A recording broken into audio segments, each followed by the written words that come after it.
বলতে পারি? Excuse me, আমাকে যেতে দিন। আরে না, নাম না বললে তো আমি যেতে দেবো না। আমার নাম নন্দিনী, এবার যাই। শিওর।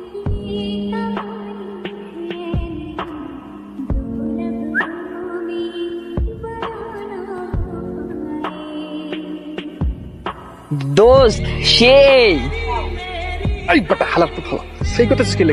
আরে দোষ এসব বাদ দে, যদি তাকে নসিবে আপনি আপনি আসিবে। উই দেখ নসিব তো রাস্তা দিয়ে যাইতেছে। কি ব্যাপার, আপনি আমার সামনে দাঁড়িয়ে আছেন কেন? নন্দিনী, আপনার সাথে কিছু আমার কথা আছে। আপনার সাথে আমার কোনো কথা নেই। প্লিজ নন্দিনী, বুঝার চেষ্টা করুন, একটু কথা আছে, একটু আমাকে সময় দেন। ঠিক আছে, এখন আমার একটা কাজ আছে, পারলে বিকালে পার্কে। বন্ধু পার্কে যাবে বন্ধু, এখন থেকে আমরা এই মাইয়ার লিও টিকটক করবো।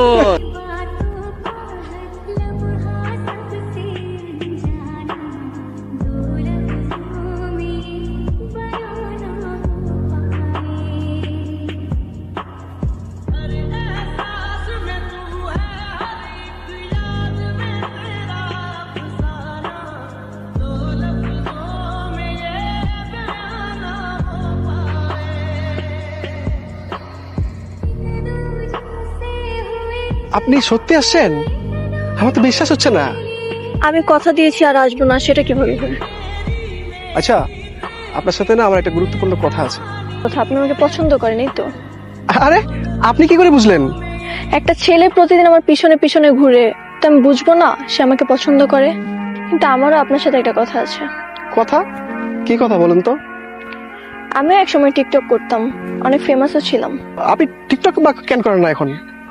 আমার আম্মু পছন্দ করতো না আমি টিকটক করি। আমার বাবা নেই, আম্মু ছিল হার্টের রোগী। একদিন আমি পাশের রুমে বসে টিকটক করছিলাম, আম্মুর রুম থেকে আম্মু চিৎকার করছিল পানি পানি বলে। তারপরে মায়ের রুমে গিয়ে দেখি আম্মু মারা গিয়েছে। আচ্ছা, আপনি কি চান? আমি কি টিকটক ছেড়ে দিব? করব না? এটা আপনার ব্যক্তিগত ব্যাপার, এই ব্যাপারে আমি কিছুই বলবো না। আপনি আমার আরেকটা গুরুত্বপূর্ণ কথা শুনবেন? আপনি কালকে আমার সাথে আরেকটা দেখা করবেন প্লিজ। এই যে নন্দিনী, আপনাকে কিন্তু না কালো শাড়িতে বেশ মানায়।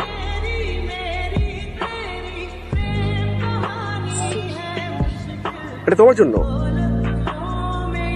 আপনাকে অসংখ্য ধন্যবাদ, এরকম কিছু আশা করেছিলাম।